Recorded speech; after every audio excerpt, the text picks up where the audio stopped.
Continuamos lo que es la parte de geometría, hoy día lunes 11, y vamos a ver lo que son ángulos, ¿sí?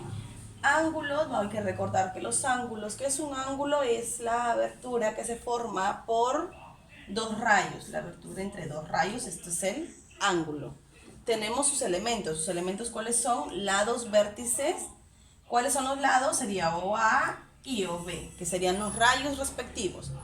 ¿Cómo se denota un ángulo? Un ángulo se denota con este símbolo, o también podemos decir AOB, lo mencionamos, y le ponemos el símbolo a una pestañita arriba y lo ponemos en el centro. Y en el centro, ¿quién indica que ha sido el vértice? Recuerden que el centro siempre va a ser el vértice.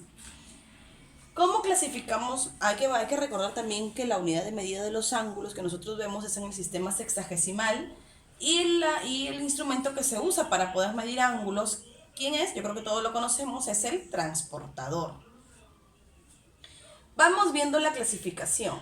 Tenemos clasificación según su medida, según su posición y según la suma de sus medidas, ¿sí?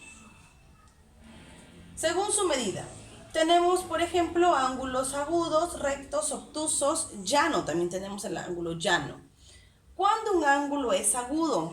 Un ángulo es agudo cuando es mayor a 0, pero menor a 90 grados. Por ejemplo, yo digo un ángulo agudo, ¿quién sería? 36 grados, 40 grados, 89 grados. Todos los números, o todos aquellos números que sean mayores a 0 y menores a 90.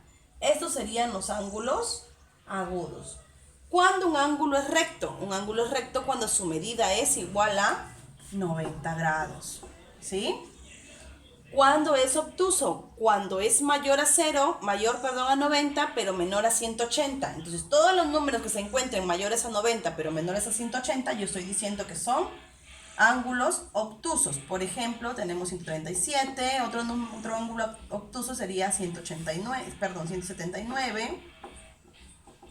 Otro ángulo obtuso sería 101, ¿sí?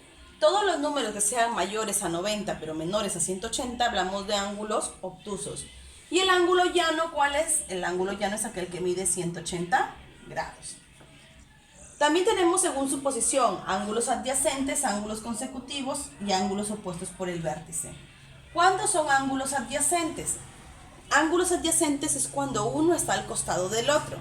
Y ahí podemos hacer la aclaración que siempre en los ejercicios nos dice el ángulo adyacente suplementario, o sea que aparte de ser adyacente es suplementario, que ya vamos a ver abajo qué significa suplementario. O sea que un ángulo está al costado del otro. Y si nos dicen consecutivos, o sea, ya no van a ser solo dos ángulos, sino varios ángulos que comparten un lado común. Esos serían los consecutivos. Y ángulos opuestos por el vértice son aquellos, un ángulo, yo prolongo sus lados, ¿sí? Sus rayos, y me va a dar un ángulo. Estos dos ángulos tienen la característica, por ejemplo, yo tengo esto, ¿ven? Estos dos ángulos tienen la característica que son iguales cuando son opuestos por el vértice. Tenemos que son iguales. Según la suma de sus medidas, tengo ángulos complementarios y ángulos suplementarios. ¿Cuándo son ángulos complementarios? Cuando yo tengo dos ángulos y suman 90 grados, son complementarios. Y suplementarios, cuando yo tengo dos ángulos y suman 180 grados.